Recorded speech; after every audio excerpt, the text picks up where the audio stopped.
전쟁터는 새로운 기술이 가장 먼저 적용되는 곳이기도 합니다. 강력한 화력이나 정밀한 타격뿐만 아니라 병사들을 영화 속 슈퍼솔저처럼 만드는 기술도 계속 시도되고 있는데요. 심도 있게 이야기 나눠보겠습니다. 이번 주제는 문성묵 한국국가전략연구원 통일전략센터장과 함께합니다. 어서 오십시오. 네, 안녕하십니까? 예.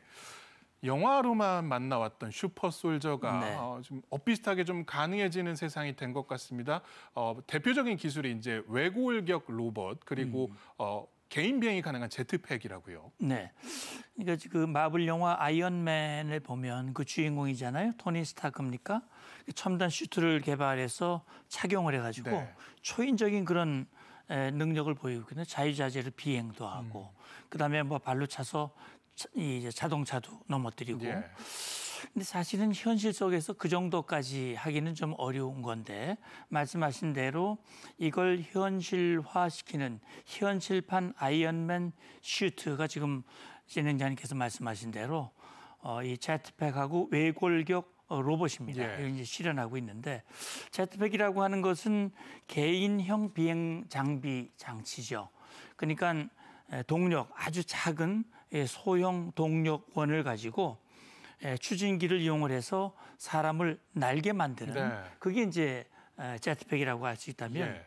강화 외골격이라고 하는 것은 지금 보통 사람이 가지고 있는 이 힘보다 10배 또는 20배의 힘을 발휘해서 정말 걷는 거라든지 또 무거운 이 물건을 들고 옮기는 거라든지 그런 걸 지원할 수 있는 그런 일종의 로봇이라고 할 수 있는데 이것이 지금 군에서도 적용이 되고 현실화될 수 있는 가능성이 점점 높아지고 있다라고 하는 것은 고무적인 일이라고 볼 수 있습니다. 예, 지금 화면으로도 제트팩의 모습을 잠깐 보셨는데 이 소형 추진 장치를 몸에 장착을 하고 물 위를 나는 모습이 굉장히 인상적이었던 것 같습니다. 저희가 가장 비슷한 사례로 봤던 것이 아마 그 영화 엣지 오브 투마로우에서 톰 크루즈가 착용했던 외골격 로봇인데 굉장히 빠르게 이동을 할 수도 있고 힘을 강하게 해주는 장비. 이 군용 장비가 지금 어느 정도 현실화가 돼 있나요? 미국 또 중국에서 지금 뭐 적극적으로 개발을 하고 있고요. 미 육군은 그 로키드 마틴이죠. 미국의 대표적인 방산 기업입니다. 로키드 마틴과 함께 외골격 로봇이 이름이 오닉스라고 하는 이름인데 이 오닉스를 지금 개발했습니다. 이걸 가지고 물류 작업에 활용을 하고 있다고 그래요. 그리고 이 현재는 뭐 물류 작업 전시가 아닌 평시에 지금 사용을 하고 있습니다만 이걸 앞으로 전투용으로 발전시키기 위한 그런 가능성을 지금 보고 있는 것 같습니다.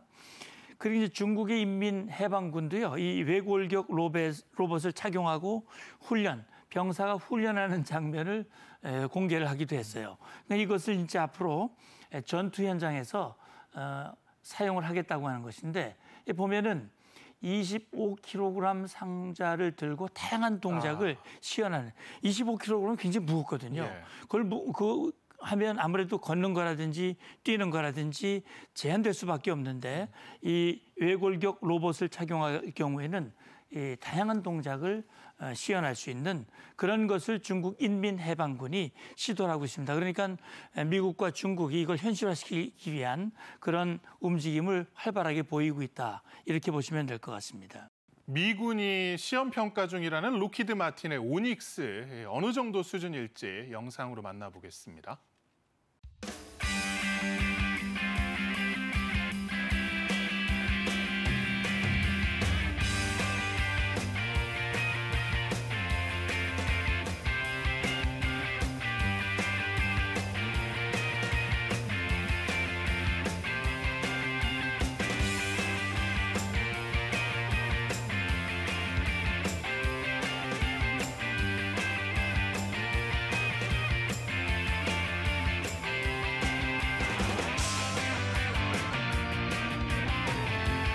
실제로 이 군대에서 외골격 로봇이 전력화가 된다면 전투라든가 훈련 등에서 어떤 방면으로 쓰이게 될까요?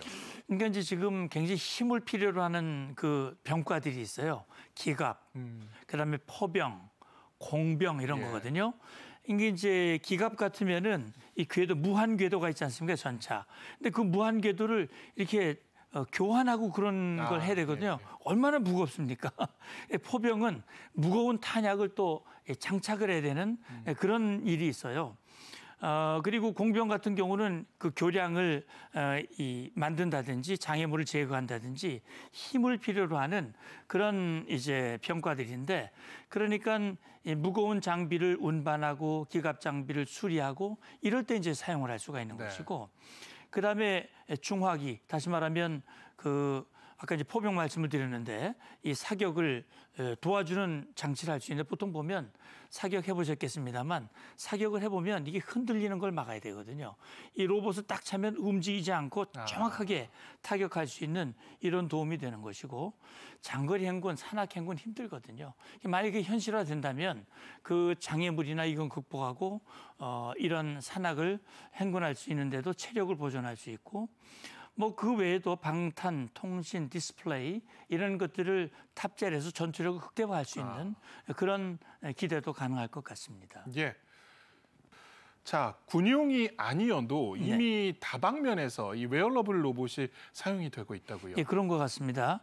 지금 실생활에서 상용화 단계에 있다, 이런 평가가 나오고 있어요. 그러니까 이제 의료라든지 등산이라든지 이럴 때 이제 활용을 하는데, 이게 이제 상용화되려면 가격이 문제거든요.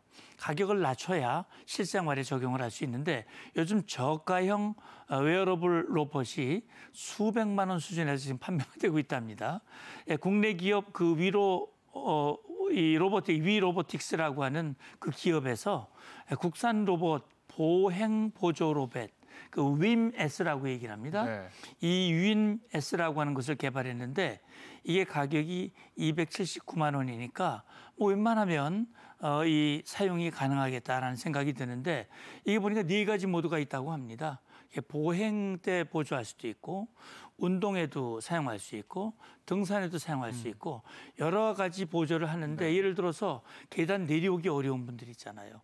이게 착용을 하면 계단을 비교적 가볍게 내려오고, 올라가는 것도 마찬가지고, 이런 식으로 해서 웨어러블 로봇이라고 하는 것이 이미 이제 상용화, 실생활에 적용이 되고 있다라고 하는 이야기들을 듣고 있습니다. 예. 앞서서 저희가 그 제트팩을 활용한 해상 훈련 사진도 보여드렸습니다만 실제로 이 외에도 제트팩을 활용한 훈련들이 좀 다양하게 이루어지고 있나요?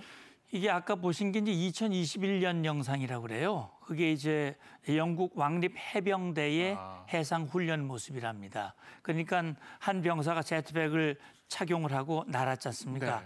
날아가지고 이 큰 배 위에 딱 올라가지고 작은 배에 타고 있던 인원들을 배로 올리기 위해서 사다리를 내리는 그런 장면을 아까 보셨거든요.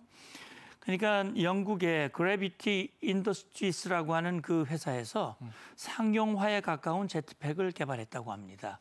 그래서 이건 이제 뭐냐면 동력원이 굉장히 소형이에요. 이걸 활용을 해가지고 양팔 추진기로 이제 방향 전환도 하고 이착륙도 할 수 있고, 이게 쭉 올랐다가 살뿐하게 내려앉고 이렇게 가능하도록 했고요. 그래서 지금 아까 그 화면에서 보셨듯이 영국 해병대가 승하선 훈련, 사실 이 해병대는 일단 상륙을 위해서 이동을 해야 되니까 이럴 때 이제 사용을 했다고 그래요. 그래서 제트팩을 이용을 한 착륙, 함선 이런 것들을 훈련하는 모습들이 지금 조금씩 발전을 하고 있는 것 같습니다. 예, 그 영상만 봤을 때는 굉장히 부드럽게 비행이 가능하고 또 이 배에서 배 사이를 옮겨가는 정도는 충분히 실제로도 사용이 가능할 것 같은데 생각보다 이 전력화되거나 이런 비율이 별로 많지는 않더라고요. 예, 그러니까 이제 아이언맨에서 나오는 그 슈트 같은 경우 제트팩이죠. 거기 나오는 제트팩은 이게 이제 아주 소형 원자로. 소형 원자로를 착용을 해가지고 가니까 에너지가 무한대로 들어가는 거 아닙니까? 보통 그 핵추진 잠수함, 핵추진 항공모함 같은 경우는 뭐 그냥 무한대로 가는데, 만약에 그게 개발될 수 있다면 문제가 해결되겠죠. 그런데 지금 뭐냐면 말씀하신 대로 이 제트팩은 날아갈 수 있는 거리가 한정되고요. 그다음에 어떤 경우에는 굉장히 소음이 크단 말이죠. 그러니까 이게 작전에서 활용하려면 소리가 나면 안 되거든요. 그리고 연료 탑재량이 한계가 있기 때문에 가장 중요한 건 비행 거리입니다. 그래서 예. 요즘 드론도 이제 그 큰 문제이고 그래서 그리고 또 한 가지 문제하면 이게 동력원이나 추진기가 먼저 고장이 나면 떨어져 버리거든요. 그러면 이 안전에도 문제가 될 수 있기 때문에 아직은 실제 실전에서 활용하는 거는 좀 제한이 되고 있는 것 같아요. 훈련 때는 예. 뭐 사용을 합니다만 이게 아마 실전에 되려면 그런 제가 말씀드린 그런 문제들이 좀 해결이 돼야 될 것 같습니다. 해상에서 훈련을 하는 이유도 아마도 이런 추락에 대비한 모습인 것 같기도 예, 합니다. 그렇습니다. 네. 자, 저희가 대표적으로 소개해드린 기술이 이제 제트팩하고 외골격 로봇인데 이 외에도 이 병사들의 전투력을 높이기 위한 기술들 어떤 것들이 있을까요? 예, 그러니까 이제 전장에 가면 잠이 문제거든요. 저도 뭐 과거에 지휘관을 할 때 야간 훈련 같은 거 하면 잠을 제대로 못 자거든요. 그럼 전투력이 떨어지는 겁니다. 그래서 미 국방부는요, 군인 수면 개선 연구를 하면서 리스토라고 하는 걸 발표를 했는데 그러니까 어떻게 보면 전류를 흘려보내가지고 자율신경계를 조절을 해서 한 3시간만 자도 7, 8시간 잔 것 같은 그런 네. 효과를 얻게 만드는 그런 것들을 개발하면서 수면의 질을 개선하는 효과를 높였다고 얘기를 하고 있고요. 지금 이제 우크라이나가 러시아와 전쟁을 벌이고 있잖아요. 많은 부상자들이 발생하고 있거든요. 그러니까 에스퍼 바이오닉스라고 하는 것을 개발했는데 이게 의수 요즘 보면은 그냥 뭐 이렇게 일반 의수나 의족 같은 경우는 그냥 지탱해 주는 역할만 주로 하고 있지만 지금 말씀드린 에스퍼 바이오닉스 같은 경우는 생체 공학을 이용을 하고 그다음에 특히 AI 기반으로 해서 이게 움직임을 학습을 해가지고 뇌가 생각하면 그거 원하는 대로 움직여주는 그런 분야까지 발전하면서 결국 부상병들이 정상적으로 활동할 수 있는 그런 상황으로 도움을 주는 그런 개발도 지금 계속 이루어지고 있는 것 같습니다. 예. 실제로 제트팩이나 아니면 외골격 로봇 또 생체공학 의수 등은 전력화되고 상용화되기까지는 시간이 조금 더 필요해 보입니다. 그렇습니다. 지금 이미 전장에서 활용되고 있는 좀 획기적인 신기술들도 좀 소개해 주실까요?